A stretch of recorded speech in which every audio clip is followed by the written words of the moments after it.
est 7h12. Dimitri Pavlenko, vous recevez Maud Garmy, journaliste spécialiste de la royauté britannique pour le magazine Point de Vue. Accueil royal pour vous, Maud Garmy. Bienvenue sur Europe 1. Merci, bonjour Dimitri. En direct de Londres, Maud Garmy, vous êtes bien en place, un peu plus de 24 heures du début de la cérémonie du couronnement de Charles III. C'est le vendredi thématique de la rédaction d'Europe 1.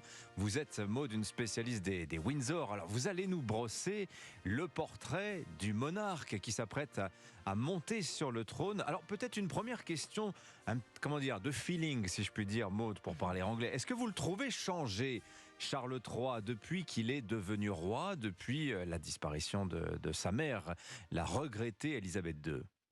Il a en effet une nouvelle stature désormais. On l'a connu en tant que prince de Galles pendant plus de 70 ans.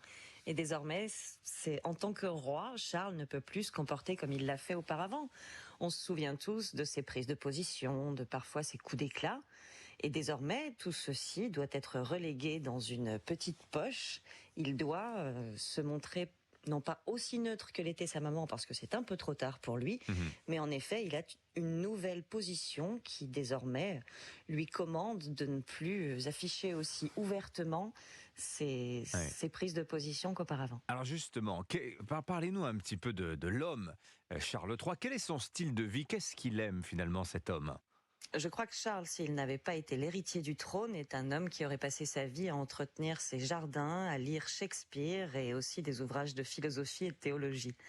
C'est un homme absolument passionné, qui est capable de lire pendant des heures, qui n'aime rien d'autre plus que de gratter les mains dans la terre dans Highgrove, le domaine royal qu'il a relooké à son image.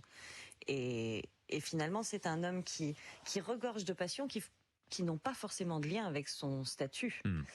Donc de la même façon que sa maman aurait aimé être une femme qui vivait à la campagne avec ses chevaux, Charles a dû composer avec sa position et reléguer à des moments plus personnels tout ce qu'il aime profondément. Voilà, une espèce de royal gentleman farmer, c'est un petit peu l'image effectivement que l'on a de Charles III.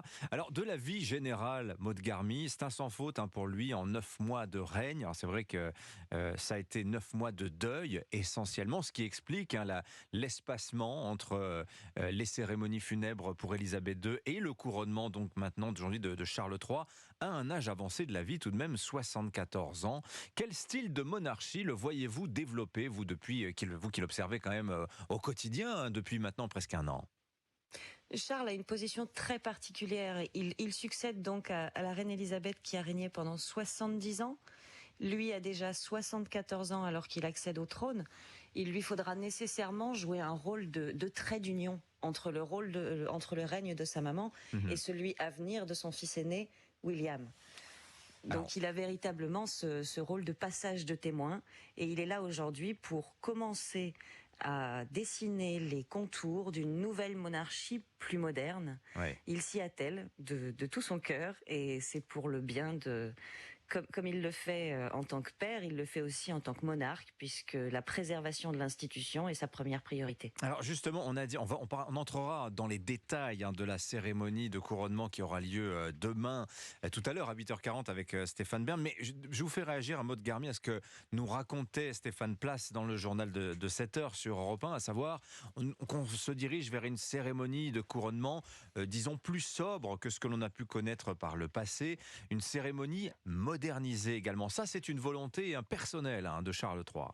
Complètement. Il souhaitait vraiment une cérémonie beaucoup plus courte, mais aussi plus diverse, plus ouverte. C'est la cérémonie la plus inclusive à laquelle on va pouvoir assister. Seront invités beaucoup de représentants de la société civile, contrairement au père du royaume, qui était quasiment 8000 pour le couronnement de sa maman. Nous aurons ici 450 récipiendaires de la médaille d'honneur. Nous aurons aussi beaucoup de jeunes qui sont impliqués dans le travail d'associations caritatives soutenues par le roi Charles. Donc on est vraiment passé d'un couronnement 100% royal à quelque chose qui se dessine comme le couronnement du roi du peuple quelque part. Le roi du peuple. Alors, petite controverse d'ailleurs, puisque lors d'une des étapes du couronnement, au moment de l'hommage qui va lui être rendu par son fils William, vous nous avez dit, qui va s'agenouiller devant son monarque de père, il est prévu que tous les Britanniques Hail the King, saluent le nouveau roi. Ça ne s'est jamais fait par le passé, ça. Exactement. Et lorsque ça a été annoncé, c'est vrai qu'il y a eu un certain mouvement de recul de la part de certains Anglais qui n'envisagent pas de prêter allégeance au roi.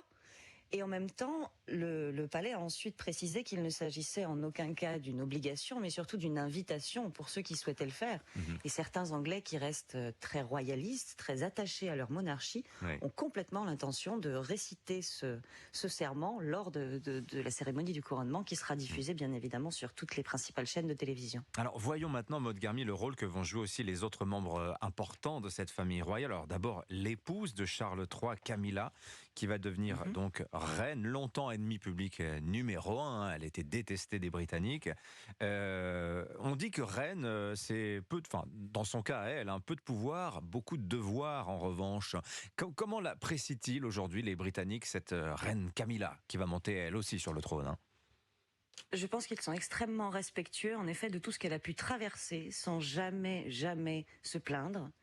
Et en fait, ils apprécient énormément que depuis, elle soit un soutien permanent pour Charles. Ils se rendent bien compte, en fait, à quel point elle est celle qui l'apaise, Oui, il dit celle d'elle, qui le rend meilleur. Oui, et il dit d'elle, c'est ta plus grande réussite, c'est de m'avoir aimé. C'est à la fois beau et étrange comme phrase, hein. Parce que c'est particulièrement difficile de tomber amoureuse d'un prince de Galles. D'ailleurs, lorsqu'ils se sont rencontrés dans les années 70, Camilla a renoncé à cette histoire parce qu'elle imaginait tout ce que ça allait engendrer pour sa vie au quotidien. Et elle préférait en effet rester dans l'ombre plutôt qu'une vie de devoir qui est véritablement un sacerdoce à embrasser. Donc une réconciliation tardive finalement avec les Britanniques qui lui reconnaissent ses grandes qualités. Mais disons-le, Maud Garmy, elle est aussi largement distancée en notoriété, en popularité par Perfect Kate. Kate Middleton, l'épouse de William, l'héritier. Perfect Kate, c'est le surnom qu'on lui donne. Elle est parfaite en tout, celle-là, si je puis dire. Pardon, celle-là, c'est un peu privé. Mais c'est vrai qu'ils ont un côté un peu, William et Kate, couple modèle, très soudé, toujours souriant, sportif, sérieux, etc. Voire même un peu trop sage, pardon.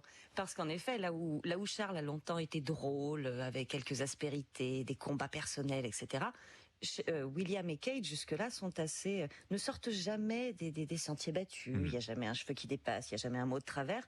Et peut-être qu'un jour, il faudrait un peu muscler ce jeu pour se rendre un peu plus... un peu plus british, finalement. Aussi, finalement. Et le prince Harry, dans tout ça, symboliquement, c'est très fort. Il sera placé 10 rangs derrière sa famille lors de la cérémonie du couronnement de Charles III. Ça n'est pas un bannissement, mais presque, finalement, Maud Garmy. Alors, le prince Harry a renoncé à son devoir royal. Et quand on fait partie de la famille royale, lorsqu'on choisit d'en sortir, lorsqu'on choisit de ne plus avoir de rôle officiel, de laisser tomber ses devoirs, eh bien, on en assume les conséquences. Et comme le formulait très bien Sarah Ferguson, duchesse d'York et ex-épouse du prince Andrew, on ne peut pas avoir les deux. On ne peut pas être à la fois à l'intérieur et à l'extérieur. Lorsque l'on sort de l'institution, c'est définitif. On reste un membre chéri de la famille, comme le palais le rappelle régulièrement. Chéri, vraiment. Mais l'est-il encore, pensez-vous, Maud Garmy, parce que la publication de ses mémoires... Bien sûr. Charles III n'a jamais réagi publiquement à ce livre de son fils, ce documentaire Netflix aussi, qui a fait couler beaucoup d'encre. Et il ne le fera pas, puisque le roi Charles reste un père, et un père très attaché à son fils qu'il appelle « mon cher garçon ». Je pense que quelque part, il espère une réconciliation à venir, ce qui d'ailleurs n'est pas impossible. Les temps changent. Le feuilleton des Royals, ça ne s'arrête jamais. Ça n'est pas terminé. Ça fait 1000 ans que ça dure. Merci beaucoup, Maud Garmy, d'avoir été en direct de Londres avec nous pour vivre ce couronnement de Charles III que vous suivez évidemment pour Point de Vue. Merci d'avoir été avec nous sur Europe.